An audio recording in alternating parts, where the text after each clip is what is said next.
Praise the lord. మన ప్రభువును రక్షకుడునైన యేసుక్రీస్తు నామములో మిమ్మల్ని మీ కుటుంబాలను షవర్స్ ఆఫ్ బ్లెస్సింగ్ ఆశీర్వాదపు జల్లులు అనే ఆధ్యాత్మిక కార్యక్రమంకు ప్రేమపూర్వకంగా ఆహ్వానిస్తున్నాం. ఈ దినమందు మనకు రిపబ్లిక్ డే జనవరి 26 అనగానే మనందరికి కూడా తెలుసు ఇది గణతంత్ర దినోత్సవం అని. మరి ఈ యొక్క భారతదేశంలో మరి మనకు వచ్చినటువంటి స్వాతంత్రమును మరి అమలు పరిచేటువంటి విధంగా మరి ప్రతి ఒక్క ఇవ్వబడినటువంటి ప్రతి ఒక్క నిబంధనలన్నీ కూడా అమలు పరచడానికి మరి ఈ యొక్క గణతంత్ర దినోత్సవము మరి దినమున మనందరికి కూడా మరి సెలబ్రేట్ చేసుకుంటూ ఉంటాము. కాబట్టి ఈ దినమందు దేవుడు మనకి ఇచ్చిన వాక్యం చూద్దాము. 2 కొరింథీయులకు రాసిన పత్రిక 3వ అధ్యాయము 17వ వచనము. Now the lord is the spirit and wear the spirit of the lord is there is Liberty. May the lord bless this word. 2 కొరింథీయులు 3:17. ప్రభువే ఆత్మ, ప్రభు యొక్క ఆత్మ ఎక్కడ ఉండునో అక్కడ స్వాతంత్రము ఉండును. దేవుడి వాక్యమును దీవించునుగాక. ఈ వాక్యం చూసినప్పుడు మనకు తెలుస్తుంది మన దేవుడు మనకు స్వాతంత్రమును అనుగ్రహించేటువంటి దేవుడు, బంధకములలో నుంచి మనను తప్పించి విడిపించేటువంటి దేవుడండి. మన దేవుడు అంటున్నాడు ఇప్పుడు ప్రభువే ఆత్మ.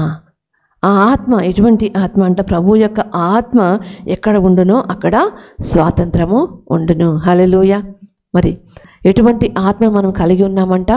మనము దాస్యపు ఆత్మను కలిగి ఉండలేదు, కానీ మనము దత్తపుత్రాత్మను కలిగి ఉన్నాం. మన దేవుడు తన యొక్క ఆత్మ అయినటువంటి దేవుడు కాబట్టి ఆయన తన యొక్క ఆత్మతో మనం నింపేటువంటి దేవుడు.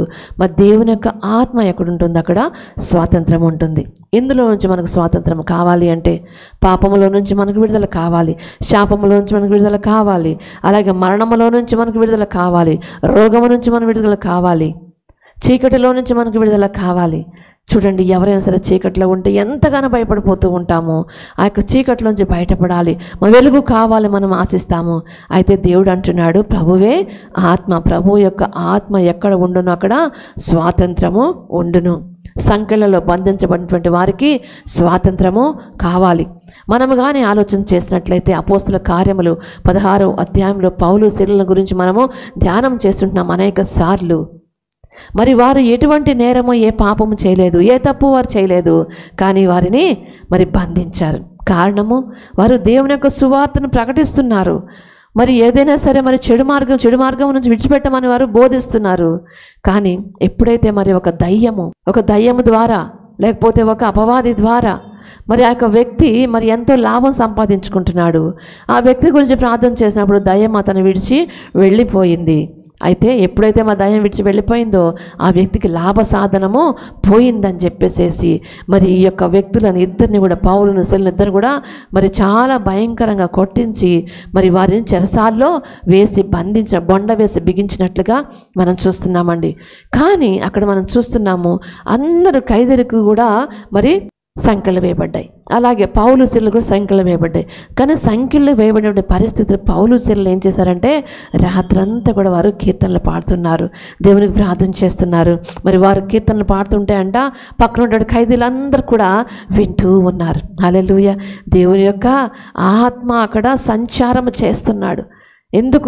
ఎందుకంటే వారు దేవుని యొక్క ఆత్మతో నింపబడి వాళ్ళు పాటలు పాడుతున్నారు. చూడండి ఎంత భయంకరమైనటువంటి మరి దెబ్బలు, చాలా దెబ్బలు కొట్టారు వాళ్ళని. కానీ అటువంటి మరి పరిస్థితుల్లో కూడా వారు ఏం చేస్తున్నారు? దేవునికి కీర్తనలు పాడుతూ ఉన్నారు. వారు కీర్తనలు పాడుతూ ఉండటం వలన మరి అందరూ కూడా వింటూ ఉన్నారు.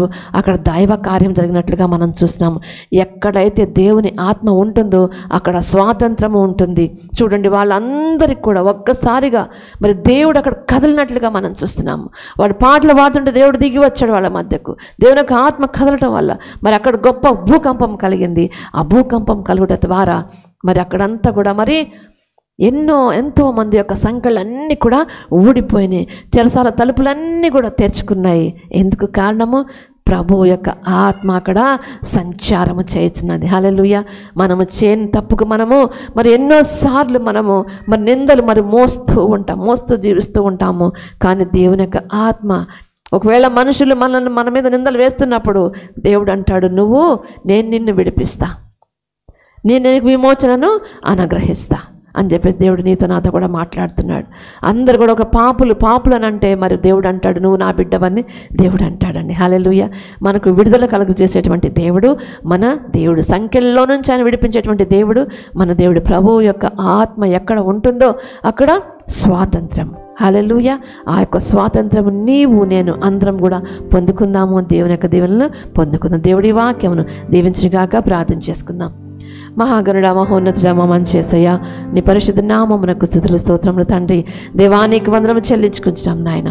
యేసయ్య ఉదయ సమయంలో ప్రభు యొక్క రిపబ్లిక్ డే రోజు, గణతంత్ర దినోత్సవం రోజు ప్రభు నా తండ్రి ఆయన భారతదేశం అంతా కూడా ప్రభు నా తండ్రి యొక్క వేడుకగా జరుపుకుంటుండగా యేసయ్య ప్రభు నా తండ్రి మీరు మాకు ఇచ్చిన స్వాతంత్రం ఏంటంటే యేసయ్య ప్రభు పాపం నుంచి మీరు మాకు విడుదలనిచ్చారు, శాపం నుంచి విడుదలనిచ్చారు, సంఖ్యల్లో నుంచి ప్రభు మీరు మాకు విడుదలనిచ్చారు. యేసయ్య ప్రభు సంఖ్యలను ప్రభు నా తండ్రి మీరు తెగగొట్టినటువంటి దేవుడు. యేసయ్య పాపపు సంఖ్యలను ప్రభు విడదీసినటువంటి దేవుడు. యేసయ్య ప్రభు నా తండ్రి సాతానుని ప్రభు నాయన మరి ఎంతగానో బంధించి ఉండాలని ఆశపడుచుంటుండగా యేసయ్య వాడిని ప్రభు నా తండ్రి యేసయ్య ప్రభు నాయన నీవే ప్రభు తల చితక్కొట్టినటువంటి దేవుడు. యేసయ్య హల్లెలూయా. పౌలు శీలల జీవితంలో ప్రభు ఏ విధంగా అయితే ప్రభు నువ్వు గొప్ప కార్యం చేశావో ప్రభు యొక్క ఆత్మ మరి ఎక్కడ ఉండను అక్కడ స్వాతంత్రం ఉండను ప్రభు నీ వాక్యము సెలవిస్తుంది. ప్రభు నువ్వు ఆత్మ అయినటువంటి దేవుడు నాయన, మాతో ఉండేటువంటి దేవుడు, మాలో సంచరించేటువంటి దేవుడు నాయన.